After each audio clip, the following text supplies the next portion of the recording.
पड़ो ये आज लज्जा दिवस पालुवा भारतीय जनता पार्टी नेतृत्व नहीं राज्य सभापति बसंत पंडा महोदय राज्यर अन्यान्य वरिष्ठ नेतृवृंद एठारे उपस्थित मोर भाई भौणी माने गणमाध्यम प्रतिनिधि समस्त को मोर नमस्कार एवं आज सभा को स्वागत। आज खबर कागज रे गोटे भारी इंटरेस्टिंग जिनस बाहरी प्रकाश पाई किंतु ओडिशा पाई परम लज्जा। ओडिशा रे पुरुष माने होउचंती सबुठु अधिका पुष्टिहीनतार शिकार।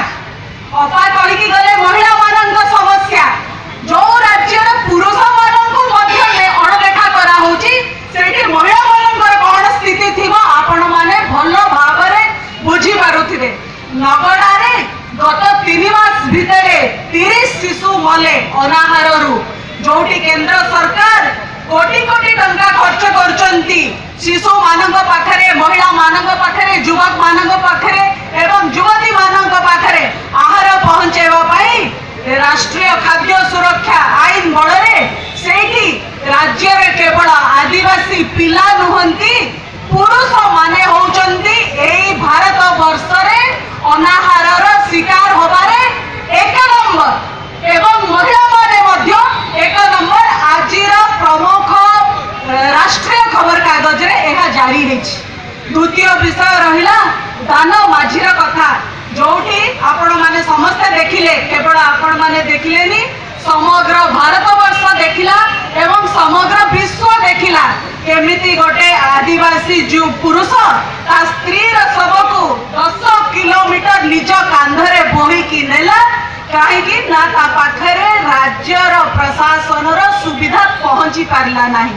केवल सेतिकी नुहे कलिंग नगर रे आज कुनी कुनी पिला माने तांको बापा तांको मार शव ट्रॉली रे बोझेई करके नेचंती। नवरंगपुर रे किछि दिन तळे एभली एक घटना मध्य घटी सारिछि। संदीप हातीर कथा देखिले होमगार्ड भाईटीए चाकरी रु बहिष्कृत हेला परे नवीन निवास सामना रे आउ कोठी नुहे आमे देखुतिले चासी आत्महत्या करूतिले तांको बिल्ला रे तांको घरे तांको जिल्ला रे किंतु संदीप हाथी स्वयं नवीन निवास सामना रे आत्माहुति देले। ए सब होची ओडिशार अपविकास रो परिणति एवं प्रतीक। केवल गोटे दानमाझी घटना नुहे केवल गोटे